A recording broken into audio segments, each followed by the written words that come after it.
Acérquense un poquito, así no estamos tan lejos. Por más que tengo micrófono, me da la sensación de que están lejos. Bueno, vamos a empezar. ¿Quiénes estuvieron el martes acá? Unos cuantos tenemos. Muy bien, bárbaro. Bueno, vamos a empezar haciendo un... ¿Pudieron hacer la tarea? ¿Alguno pudo hacer la tarea? ¿Sí? Allá tenemos, muy bien, tenemos acá.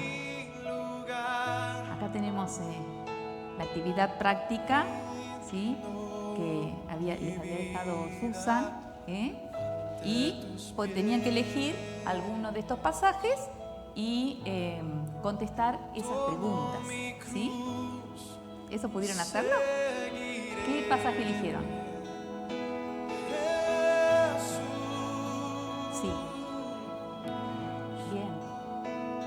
El de Marcos. Bien, que es la historia de Zaqueo, ¿sí?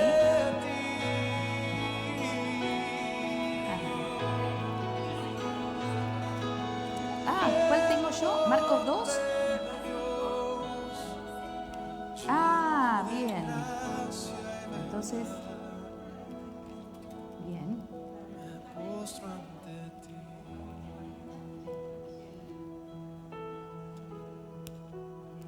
Bien.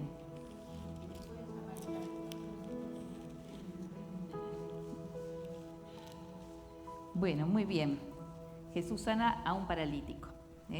Bueno, ¿quieres, Adri, compartir un poquito, así, entre todos, así, compartimos un poquito qué, digamos, respuestas te diste a estas preguntas?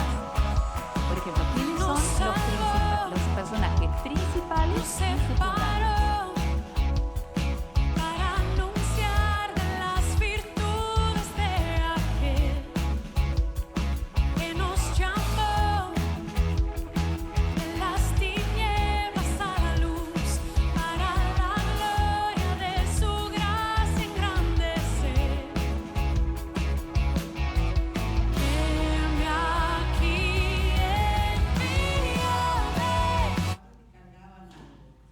Amigos, los escribas, bien. La gente que estaban reunido. La gente que estaba reunida. La multitud. La multitud, exactamente. Sí. Bien. ¿Y dónde se desarrollan los acontecimientos? Es en Capernaum cuando Jesús llega, que se siente como en su casa, ¿no? Lo hace ver, lo menciona. El Señor Jesús recién empezaba su ministerio, claro, al principio del ministerio del Señor Jesús, ¿no? Y bueno, ahí respondimos cuándo suceden los eventos, ¿no? ¿Y qué sucede antes y después? El contexto, justamente, ¿sí? Nosotros tomamos en general, ¿no es cierto?, la época de la predicación de la palabra a muchos, es lo que se... Y en la época de los milagros, después bien, pero en un principio tomamos en general, lo que se destaca es la predicación a muchos. No se dedicó a ningún, antes del milagro, por ejemplo, en el caso del paralítico,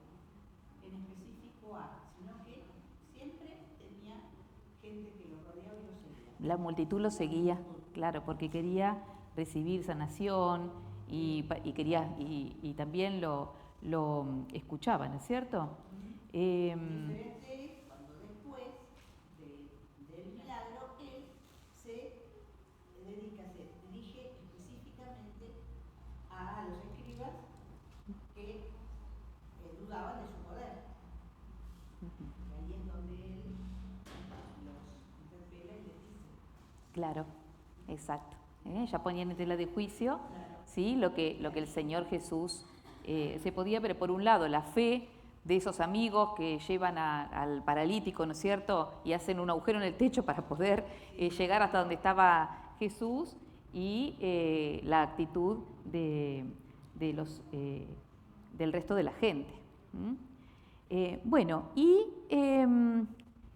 ¿qué podemos decir? ¿Qué nos enseña este pasaje, ¿sí?, acerca de Dios y acerca de las personas? Bueno, si alguien más hizo este pasaje y lo quiere compartir. ¿Cuál? El del Jesús sana al paralítico. No, casi está bien. Coincidimos bastante. Uh-huh. Sí. Lo que puse que muchas personas seguían a Jesús, pero no todos creían. Y la enseñanza principal es el poder de Jesús, la potestad, demostrando que es hombre y que Dios todopoderoso. Dios tiene poder. La fe o la actitud que tuvieron estos cuatro amigos para llevarlo. Como de cierta manera podemos ver, claro, la fe de estos amigos, ¿sí? Exacto, podemos ver la fe de ellos, ¿sí? Podemos ver la actitud de la gente que no creía, ¿sí? Y también podemos ver lo que el Señor Jesús hizo, que no solamente Él hizo un milagro, porque el Señor Jesús, al ser Dios, podía ver cuál era la verdadera necesidad de este hombre, ¿sí? Que Él tenía una necesidad espiritual, más allá de la necesidad física que era notable, ¿no?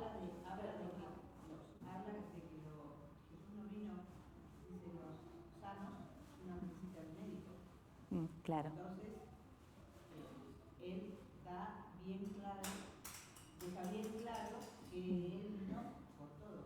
Claro. Por sobre todo, necesitamos de él. ¿Hay alguien más que haya hecho algún otro pasaje, alguno de los otros pasajes? Lucas 8, 40, 42. Sí, es cortito. ¿Sí? Bueno, dale, compartilo, sí, cómo no.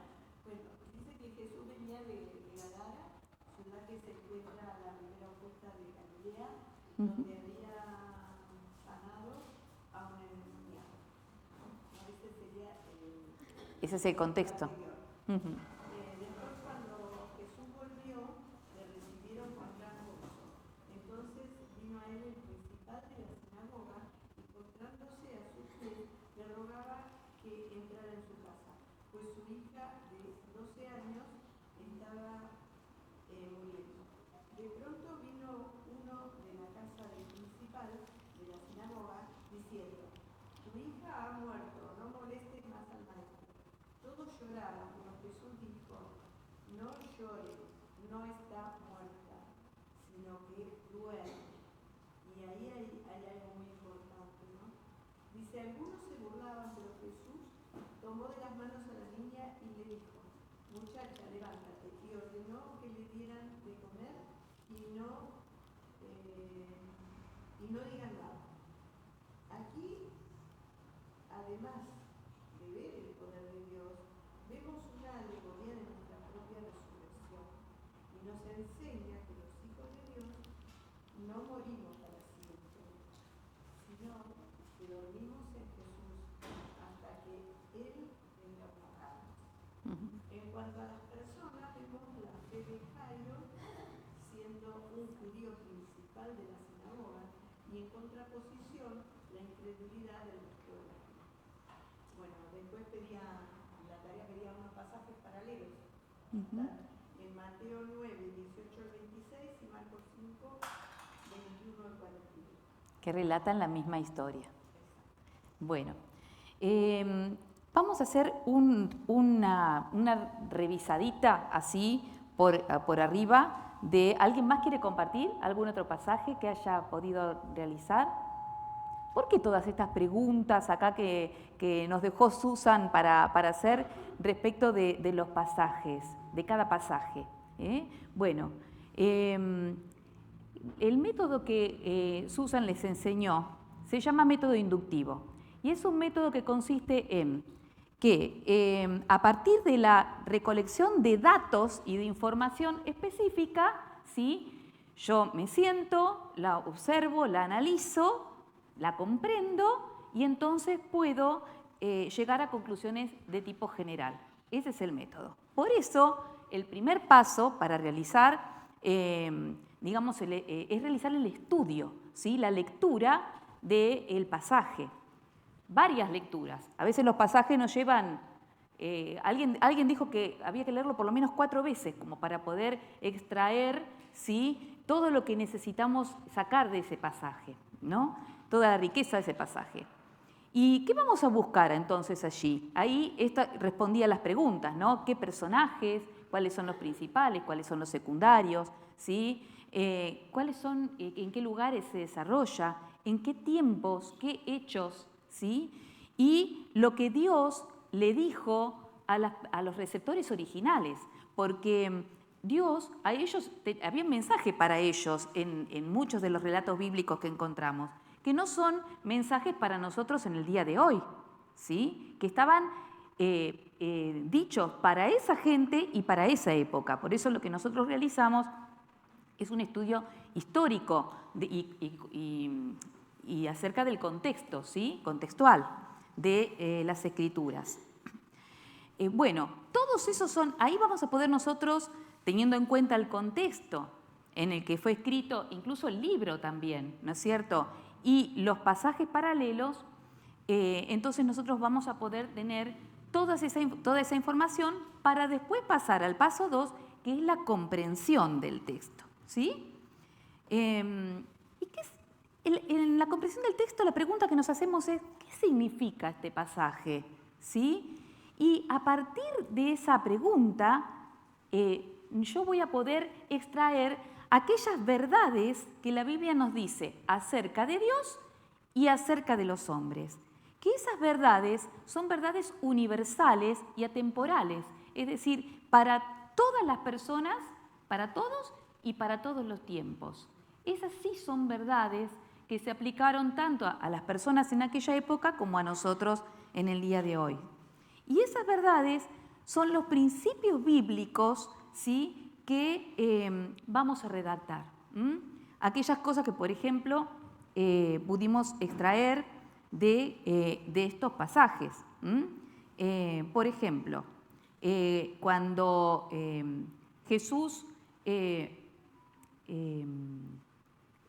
sanó a la hija, resucitó a la hija de Jairo. Nosotros ahí tenemos un personaje que es Jairo. Jairo tiene un problema. Jairo tiene la hija que se le está muriendo. Y corre, ¿sí?, y llega hasta Jesús, que estaba rodeado de una multitud tal que lo apretujaban, porque nosotros, mechado en esa historia, tenemos la historia de la mujer con el flujo de sangre, ¿sí?, que dicen que no podía, apenas podía acercarse al Señor y apenas pudo tocar el borde de su manto. Así que imagínense la multitud que había ahí y cómo lo estaban apretujando al Señor. Jairo llega y le dice desesperado, Señor, mi hija se está muriendo, te pido que vengas a mi casa. Y entonces podemos ver allí no solamente a un hombre que está desesperado, sino que tiene fe en que Jesús lo puede curar. Mientras pasa todo los acontecimientos, relata lo que pasó con esta mujer, dice que luego, cuando digamos, termina de hablar con esta mujer, dice, y estaban hablando aún cuando vino uno de la casa del principal a decirle que su hija había muerto. ¿Sí? Y fíjense que dice, tu hija ha muerto, no molestes más al maestro. Este es un personaje secundario, ¿sí? Pero podemos también extraer una verdad, ¿sí?, acerca de cómo es el hombre, ¿sí?, con estos dos personajes, con Jairo por un lado, con este hombre por el otro.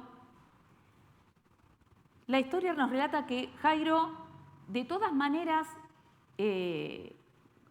cuando escucha que Jesús le dice, no temas, cree solamente y serás salva. ¿Qué hace Jairo? Le dice, no, deja, ya es tarde, ya se murió, no hay más nada que hacer. ¿Le dice eso Jesús? No, lo lleva a la casa. O sea, a pesar de todo eso, Jairo lleva a Jesús a la casa porque él seguía teniendo fe, ¿sí? Y uno le dijo, no molestes más al maestro. Hay hombres que no tienen fe. Y Jairo tenía fe. Y cuando llegan a la casa, había gente llorando y gente, bueno, imagínense la situación. Y dice que había gente que cuando Jesús dijo, no está muerta, la niña duerme, se burlaban de él. ¿Sí? Como diciendo que no sabe diferenciar una persona que está dormida que está muerta. ¿No es cierto? O sea, siempre hay gente que no... podemos pensar, ¿sí?, y extraer como un principio bíblico que, por regla general, las personas no tenemos fe. ¿Sí? Pero Jairo sí tuvo fe. ¿Y qué pasó? ¿Sí? La fe de Jairo fue recompensada por Dios, porque Dios recompensa nuestra fe. Bueno, gracias. Y además también, gracias, este pasaje nos muestra que Jesús tiene poder para resucitar y para volver a dar vida, ¿sí? Aquellas cosas que son imposibles para las personas, para Dios son posibles. Y el Señor recompensa nuestra fe. Fíjense que nosotros acá pudimos extraer distintas verdades, ¿sí?, acerca de Dios y verdades acerca de los hombres. Esas verdades que van a ser los principios bíblicos, ¿sí?, que nosotros estamos formulando, siempre van a estar avalados por otros pasajes de la Biblia, ¿sí? El poder de Dios para hacer cosas imposibles, podemos buscar en la Biblia y vamos a encontrar un montón de pasajes que lo avalan, ¿sí? La falta de fe de las personas, también tenemos un montón de pasajes que avalan ese principio. Y que el Señor recompensa nuestra fe, también encontramos muchos pasajes.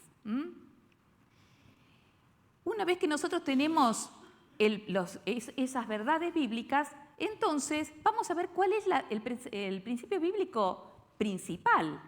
Ese es el que está relacionado con el personaje principal que tiene el problema.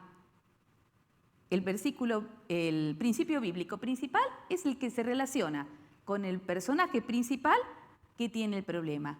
Y a partir de allí, entonces, vamos a poder formular la enseñanza principal. La enseñanza principal es la declaración de ese principio bíblico principal, ¿sí? Que es la declaración, es la afirmación, podemos decir, del principio. Es cuando yo escribo ese principio bíblico principal. ¿Y cómo tiene que ser esa enseñanza principal? Tiene que estar redactada de forma clara, que un niño la pueda entender, ¿sí? Porque esa enseñanza principal va a estar... la vamos a repetir muchas veces en nuestra lección bíblica. Tiene que ser fácil de recordar y tiene que estar expresada de manera positiva, ¿sí? Yo le puedo decir a un niño, a Dios no le gusta que mientas, pero es mejor decir que a Dios le agrada que digamos la verdad. Por eso decimos que tiene que estar expresada de manera positiva. Y además tiene que ser una enseñanza que tiene que estar redactada de forma personal. Por eso hay una forma de redactarla, ¿sí?, que consta de una frase inicial, o le llaman también preámbulo, ¿sí?, que ayuda a descubrir al niño que esa enseñanza es para él. ¿Y cuáles son esas frases? Y, por ejemplo, si Jesús es tu Salvador, si creíste en el Señor Jesús, esas son algunas de las frases. Si ya sos hijo de Dios, esto es para niños que ya creyeron, pero, por ejemplo, para otros niños que no son creyentes, ¿cuál sería esa frase? ¿Cuál se les ocurre a ustedes que es, por ejemplo? Yo estoy dando una lección bíblica que es evangelística. Dios te ama. Siempre enfocado en el niño, ¿sí?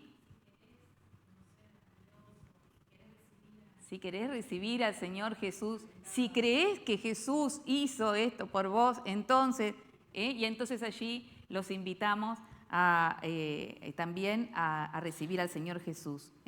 Pero siempre tienen que estar enfocadas en el niño, porque es para que él sepa que esa enseñanza es para él. Y no hablar de nosotros, siempre en forma personal. No, si nosotros creemos que Jesús tiene poder para darnos paz en medio de las situaciones de miedo, ¿sí? O cuando tenemos miedo. Es siempre personal. Si vos crees en el Señor Jesús, va a pasar tal cosa. Entonces, a continuación viene el verbo. El verbo es justamente recuerda, tenés que saber, confía. Ese es el verbo, son los verbos. Yo les iba a traer los verbos y me olvidé de ponerlo en el PowerPoint. Por eso me sobraba una diapositiva. Después se los voy a mandar, algunos de los verbos, para que ustedes puedan tenerlos. Se los vamos a mandar por WhatsApp. Y por último, entonces, allí ponemos el principio bíblico principal. ¿Sí? Por ejemplo, volviendo a la historia de la hija de Jairo, ¿sí?, podríamos, como frase inicial, decir, si ya sos hijo de Dios, verbo, podés confiar ¿en qué? En que te ayudará Dios aunque parezca imposible. En que Dios te va a ayudar aunque parezca imposible. Y ahí tenemos entonces la enseñanza principal. La enseñanza principal se repite varias veces. La podemos repetir cuando enseñamos el versículo, el texto lema, ¿sí?, que es el que va a acompañar la lección en la parte de la aplicación a la vida del niño, ¿sí? Cuando aparece el problema en la historia, ¿sí?, ya después en próximas clases Susan les va a contar a ver cómo narrar una lección bíblica. Entonces van a ver que hay partes donde nosotros vamos vamos haciendo un salto entre la historia y la realidad del niño. Y en esos momentos, en la parte del problema de la historia, que es cuando casi al inicio de la historia empezamos como a escalar el problema, allí entonces se aplica, se repite la historia, la enseñanza principal. Lo mismo cuando Dios ofrece la solución, ¿sí? Y también cuando damos el desafío, se recalca para que ellos se vayan sabiendo eso que es el centro de toda la lección. A veces es mejor que se vayan con una enseñanza principal y no con la cabeza así llena de cosas que después le preguntan en casa, ¿y qué aprendiste? Ay, no sé, puede pasar. Bueno, y ya hicimos un repasito del tema de enseñanza principal, que es un tema que cuesta muchas veces. Y vamos a ir a otro tema que también cuesta un poquito. Creo que tengo tiempo todavía. Ustedes me dicen si ya están cansados y cuando quieran cortar. Pero bueno, vamos vamos a imaginarnos, ¿sí?, que tenemos la oportunidad de realizar un viaje. Acá tenemos un chico que ya se está despidiendo, se está yendo de viaje. Y vamos a pensar, a ver, no sé si se quieren juntar un poquito y hacerlo acá, por ejemplo, en este grupo. Acá tenemos un grupo grande, si querés unite o divídanse en dos. Vamos a empezar, quiero que me escriban en 2 minutos 5 cosas fundamentales a la hora de planificar nuestro viaje. El viaje que esperamos desde hace un montón de tiempo. A ver, 5 cosas. Tenemos 2 minutos, 2 minutos contados, yo a los 2 minutos y después lo compartimos. 5 cosas que no pueden faltar, son fundamentales al momento de planificar un viaje.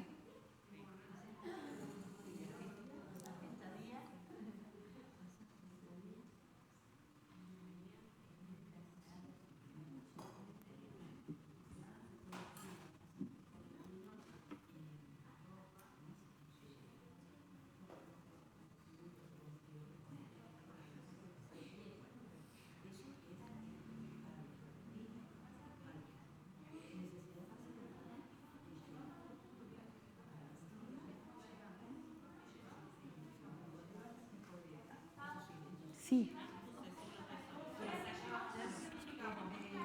Tienen que planificar un viaje. Le dicen, che, te pago un viaje. Y vos decís, bueno, a ver.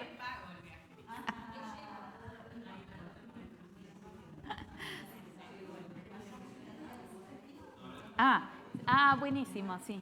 Ay, yo me olvidé de pasar.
Bueno, ya estamos en los 2 minutos. Bien. Bueno, ¿quieren compartir? ¿Ya tienen las 5 cosas? ¿Sí? ¿Ya está? Bueno, a ver este grupo que nos puede... ¿para qué tengo que darles el micrófono? Sí, va a haber alguien que tenga que hablar, acá me está... Porque sale grabado. A ver... Bueno, a ver, ¿qué 5 cosas pensaron? Primero el pasaje. Primero el pasaje. Pasaje, lugar y a la estación del año. O sea, dentro del pasaje, las 3 cosas esas. Ajá, ok. Después lo que es la estadía, el recorrido que vamos a hacer y obviamente las valijas, lo que vas a llevar. Las valijas. Muy bien, muy bien. ¿Eso es todo? Sí. Eso es todo. Perfecto. ¿El otro grupo? A ver qué... Sí, por supuesto. A ver, abrí. Sí. Chica, adelante. En vez de irme por el clima, ropa y demás, cosas importantes a llevar. Perdón, ¿qué fue lo primero que dijiste? Mes en el que me voy. Mes, bien. Por el clima. Bien. Cosas importantes a llevar. Biblia, higiene, velo, dijeron por acá, lo que dijimos acá. ¿Con cuánta plata cuento? Porque me lo regalan, genial, pero hay que ver en qué situación yo estoy. Claro, bien. ¿Dónde voy a ir? O sea, Okay. ¿dónde voy a ir a parar? ¿Dónde voy a quedarme y demás? Hotel, y esa tipo de Exacto. cosas. Perfecto. y cuántas horas de viaje tengo, porque habemos 2 mamás acá, entonces pensando en la comida para el viaje, Muy bien. entretenimiento y demás. Perfecto. Eso. Y ya con eso tendríamos el viaje de nuestros sueños. ¿Y acá? A ver, por acá. ¿Quién se anima a compartir? A ver.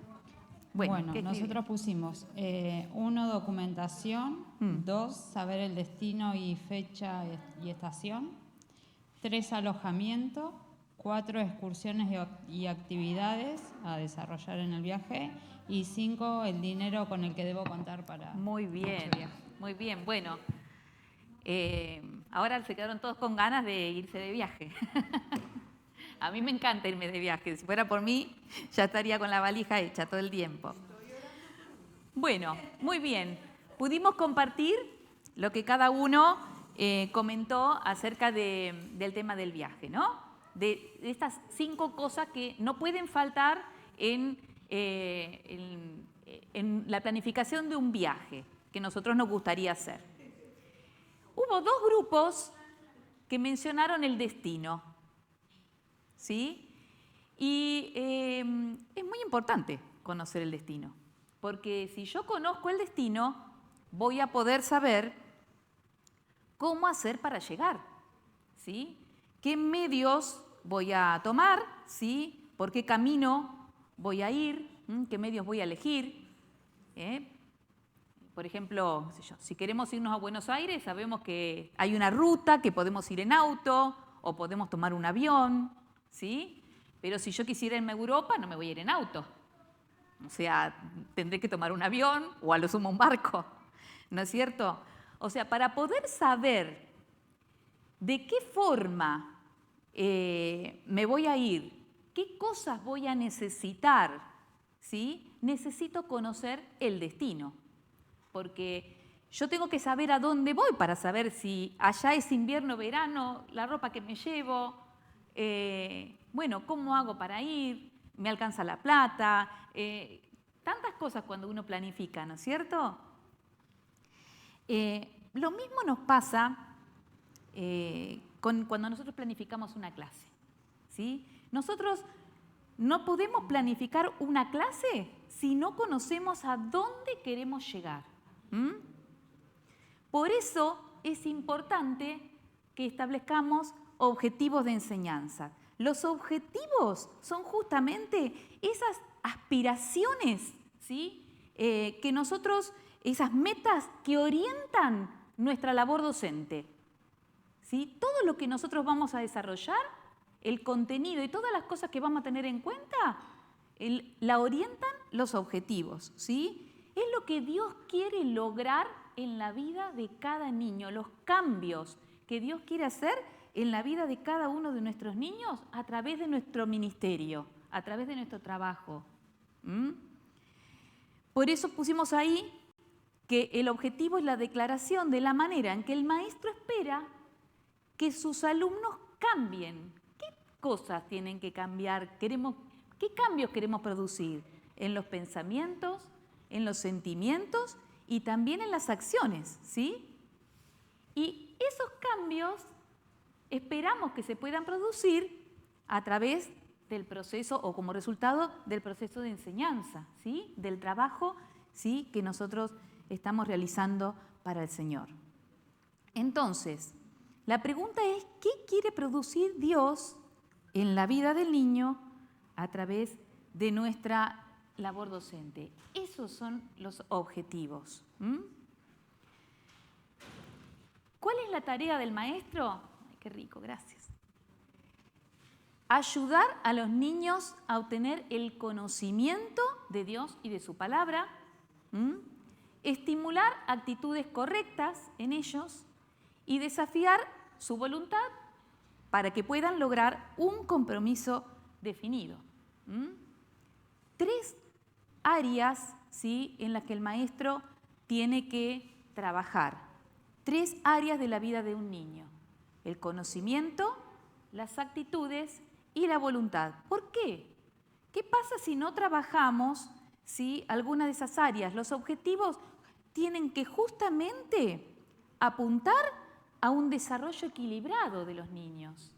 Si yo no trabajo alguna de esas áreas, me va a pasar, ¿sí? Si, por ejemplo, si mis objetivos son objetivos solamente de conocimiento, yo quiero que mis niños conozcan las historias de la Biblia, yo quiero que mis niños conozcan cómo es Dios, quiero que mis niños conozcan, y solamente sepan, conozcan, reconozcan, todos, digamos, verbos que hacen al conocimiento, ¿sí? Entonces vamos a producir cabezones bíblicos, por eso está el nene ahí con la cabeza grande.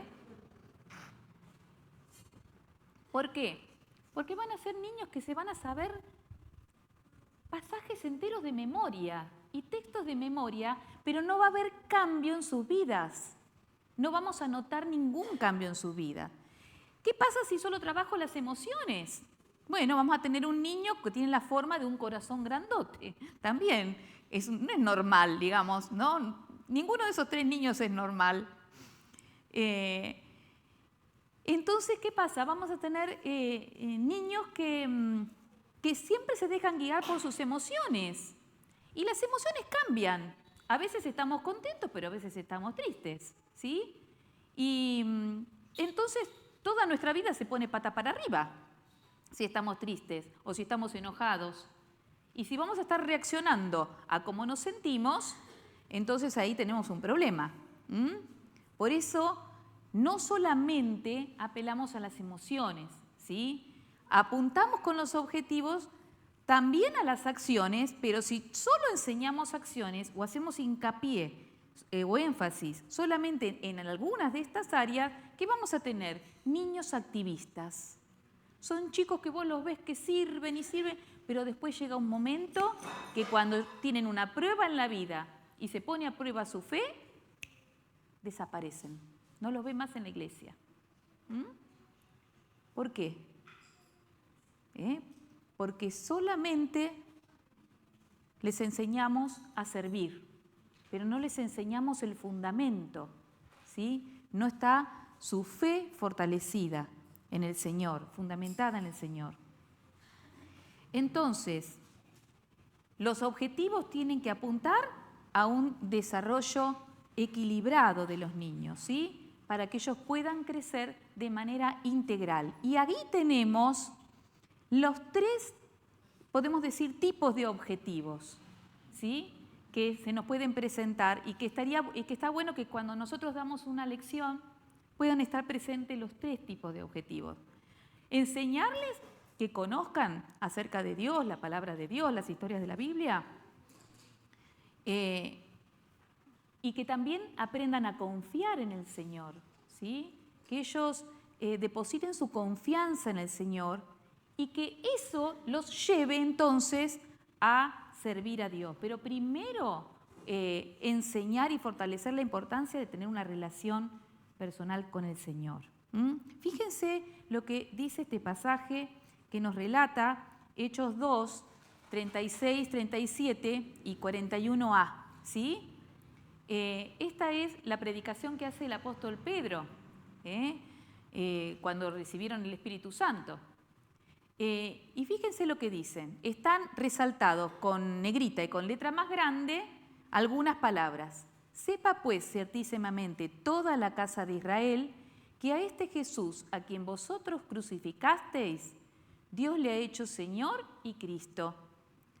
Al oír esto, ¿sí? Ahí tenemos un objetivo de conocimiento. Ellos escuchan, ¿sí? La palabra, o sea, aprenden, se compungieron de corazón. La palabra recibida, que entra a través de nuestro razonamiento, baja a nuestras emociones, y dijeron a Pedro y a los otros apóstoles: varones hermanos, ¿qué haremos? ¿Sí? Entonces son movidos a hacer algo. Y dice: así que los que le recibieron su palabra, fueron bautizados. ¿Sí? Ahí podemos ver las 3 áreas en las que es importante que nuestras enseñanzas se enfoquen. Bueno, ahora yo les voy a pedir que busquen se dividan para ver quién sabe buscar rápido. Alguien que lea Deuteronomio 31:12, alguien que lea el Salmo 73:25, alguien que lea Salmo 27:4 y alguien que busque Colosenses 1:10. El primero que lo tenga. Deuteronomio 31:12. ¿Para qué te llevo el micrófono? Sí. Léelo. Ahí está. Bueno, Deuteronomio 31:12 dice: reunirás a todos los hombres, mujeres y niños de tu pueblo y a los extranjeros que vivan en tus ciudades para que escuchen y aprendan a temer al Señor tu Dios y obedezcan fielmente todas las palabras de esta ley. Fíjense, ahí también están las tres áreas, ¿sí?, definidas. Dicen, para que escuchen, ¿y qué más decía Patri? Lo tengo en otra versión yo acá. Perdón. Porque aprendan NBI, sí. y hagan. Para que escuchen y aprendan a temer al Señor tu Dios y obedezcan fielmente todas las palabras de esta ley. Y obedezcan fielmente todas las palabras. Sí, el deseo de Dios para su pueblo es que oigan, ¿sí?, que dice que escuchen, y dice aprendan y hagan conforme a su palabra, ¿sí? Y después, ¿quién tiene Salmo 73:25?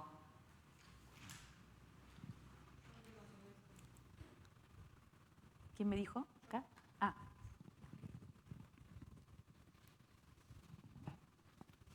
¿A quién tengo yo en los cielos sino a ti? Y fuera de ti nada deseo en la tierra. Bien. Fíjense, ese es el deseo del hombre de conocer al Señor, ¿sí?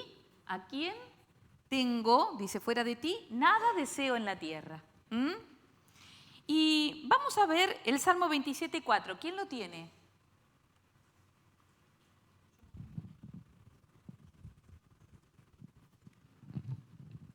Una cosa he demandado a Jehová, esta buscaré, que esté yo en la casa de Jehová todos los días de mi vida, para contemplar la hermosura de Jehová y para inquirir en su templo.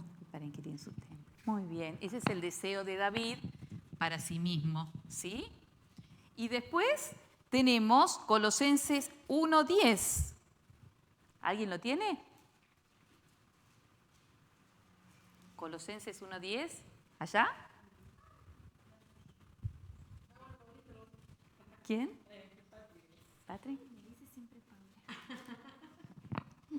Para que vivan de manera digna del Señor, agradándole en todo. Esto implica dar fruto en toda buena obra, crecer en el conocimiento de Dios. Muy bien, ese es el deseo de Pablo para los creyentes, ¿sí? Que justamente crecer, vivir conforme a la palabra de Dios. Bueno, seguimos adelante un poquito más y vamos a ver la importancia de los objetivos. ¿Por qué eso es importantísimo? ¿Sí? A veces nos pasa que el objetivo que tenemos es dar la clase. Y bueno, justamente lo veníamos viendo, ¿no es cierto? Qué importante que es poder saber a dónde quiero llegar para poder ver de qué manera, ¿sí?, o de qué forma voy a llegar a eso que quiero, ¿sí? Siempre tengamos presente de que cuando nosotros estamos desarrollando un ministerio al servicio del Señor, siempre es el Espíritu Santo el que nos guía, ¿sí?, a realizar las actividades que realizamos. No es lo que yo quiero formar en los niños, sino es lo que Dios quiere y a través de mí, o sea, yo soy un instrumento que el Señor utiliza para poder justamente llegar a la vida de los niños, ¿sí? ¿Por qué es importante justamente? Lo venimos recalcando ya, porque los objetivos son los orientadores. O sea, volviendo al tema del viaje, vieron que nosotros dijimos que el objetivo es el destino a donde quiero llegar, ¿sí? Pero además de ser el destino, podemos también compararlos con los carteles indicadores. Yo le voy a contar una anécdota. A mí me pasó que cuando empecé a manejar, hacía poquito que teníamos el auto, se me ocurrió ir a Buenos Aires, manejando y con mi hijo, que en ese momento tenía 13 años, Gustavo. Y bueno, yo conocía muy bien el camino porque muchas veces habíamos ido con Pablo manejando, y mi cuñado y Patri, o con mi papá también. Yo dijimos, bueno, vamos a ir a visitar a mi papá que vive allá y a su esposa. Entonces, bueno, agarré el auto y me fui. No tenía GPS y tampoco mapas, como había antes, había la gente que tenía los mapas así para poder guiarse, ¿no es cierto? Sobre todo cuando no conocían el destino. Pero yo decía, no, yo me acuerdo re bien, qué sé yo. Bueno, llegué a Buenos Aires, lo más bien, y después nos tocó volver. A la vuelta, agarraba por el mismo camino, así que no había cómo confundirse. Pero pasó que cuando llegué a una rotonda que hay que conecta la ruta 3 en azul con la autopista de Azul Olavarría, la rotonda no tenía señales.